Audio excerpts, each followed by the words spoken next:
Министерството за култура им ја скрои капата на охридските угостители. Буквално сите угостителски објекти кои имаат поставено маси и столици на терасите вдолж Охридската ривиера работат на диво и без одобрение. И тоа не по своја вина.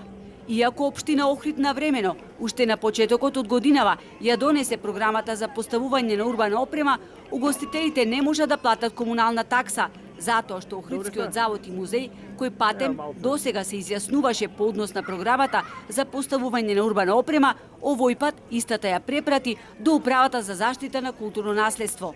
Угостителите вријат, без урбана опрема Охрид велат не може да функционира. Наместо да работиме во полнек, ние стрептиме да не ни дојде инспекција и да не казни.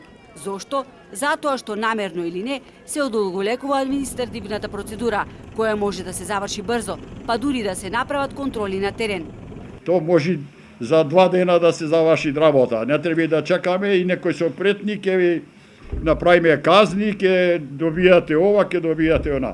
Наместо да не потикне ние да работаме што појке да направиме нешто и за градов, ние уште прва кочница. Зашто ние не работаме во подруми, в Керал или негде на планина горе. За еден ден може да ги свртат сите. По однос на програмата за поставување на урбана опрема, општина Охрид веќе 3 месеци чека повратен одговор од Охридскиот завод и музеј. И за прв пат завод и музеј наместо да ни дај позитивно или негативно мислење, ако има некакви забелешки, е испратена на Национална комисија за УНЕСКО. Трет месец Охрид, повторно заради Министерката за култура со нејзина лична наредба и сите околу неа би ги рекол не штетници на Охрид конкретно, Охрид нема урбана опрема.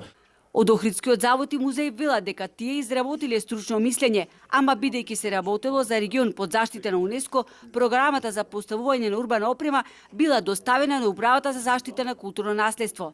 Дискутабилно е зошто прв пат сега се воспоставува ваква практика кога Охрид под закрила на УНЕСКО е 44 години.